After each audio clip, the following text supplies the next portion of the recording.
lounging, son. Welcome back to the Comic Lounge. My name's Ryan. I'm going to be talking about a really dope book that I didn't even know existed up until a few months ago. It's the Witchblade Animated One-Shot. Paul Dini, David Bullock, Darwyn Cooke, J. Bone, and Lee Large. Murderer's row of talent.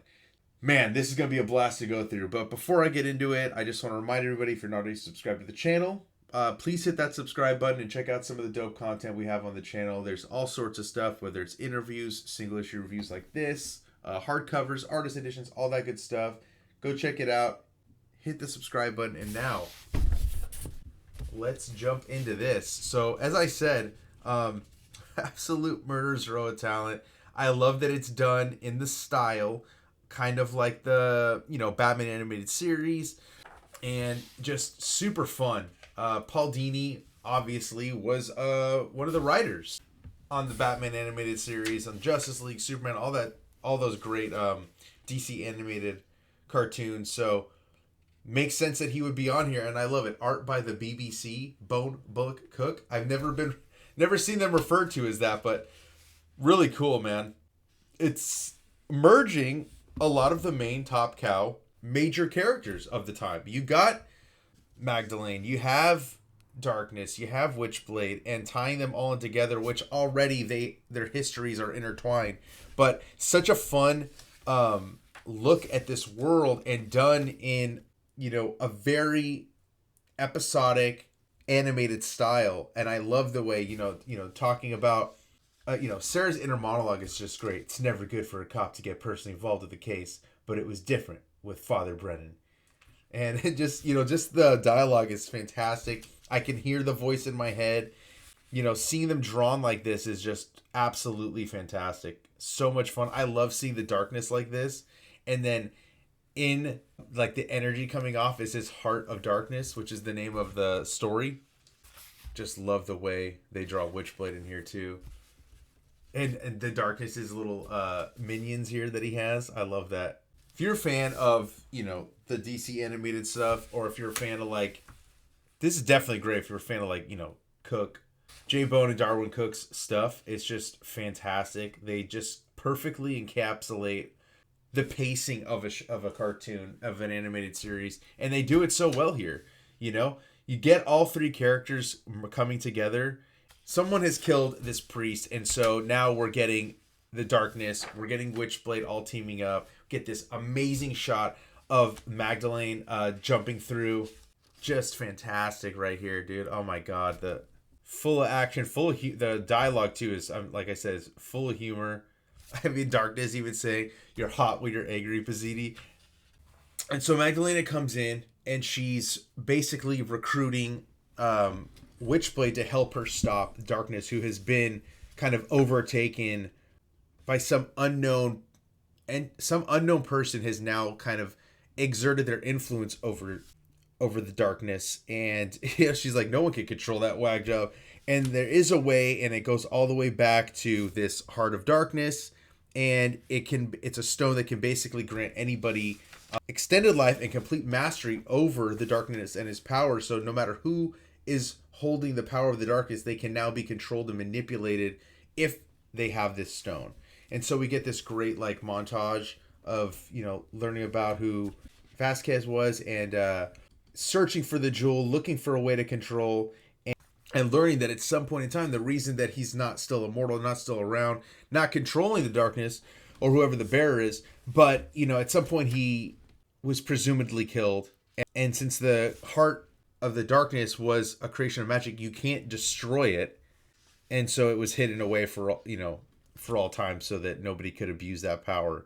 And I love how Magdalena, she's just a nun, part of this church, but when all comes to shove, dude, she comes out with her Spear of Destiny, is a protector of the church. She's a great character. I love all the characters of the Top Cow universe. I think they're all super fun stories. I got all the Darkness hardcovers that they've been doing Kickstarter, all the Witchblade hardcovers. Got to cover some of those on the channel, but I just wanted to show this off because I think it's such a story, great one-off, merging all three characters together, and a great one and done, teaming them up. The art is fantastic. See all along that this, bishop that was seemingly a a friend of theirs he's the one behind this whole thing with, Pastor Brennan being killed. He's the one behind the Heart of Darkness coming back into play, and just showing how, like, even a church official could be corrupted when power is, brought to their attention. So you see the evil look in this dude's eye. I love the way they do this, like almost like a Kirby crackle too, in terms of like the way the energy is, just wanting to instill a fear of God. And he even says, she's like, "Oh, is that you? I'd say I'd hold the necessary qualifications." And there goes Magdalena, punishing him with God's wrath. I love this too, how darkness just comes in. We see how the possession, and Paul Dini does a great job of like capturing like the relationships between them, because like going back into the regular Darkness series, regular Witchblade series, like there's this constant like love-hate relationship between Jackie and Sarah. And so like even here, Tony try to get nasty with me, Jackie. And then here she goes full-blown Witchblade, because I invented nasty. And this is phenomenal.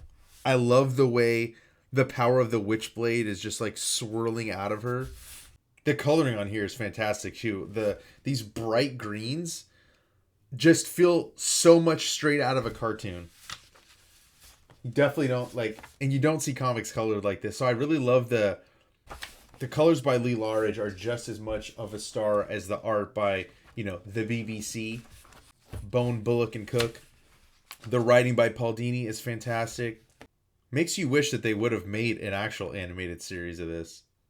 Although this would have had to be on probably like Adult Swim at some point. Or maybe like, when MTV was doing Max cartoon, HBO was doing Spawn. This feels like this would have fit in real nicely with them. You can never get drunk with power, because look at this. Then the Heart of Darkness is merged with Jackie. And then he just like overtakes him, and you just see like this bubbling and boiling surrounding his body before he's ultimately destroyed. And then, in perfect,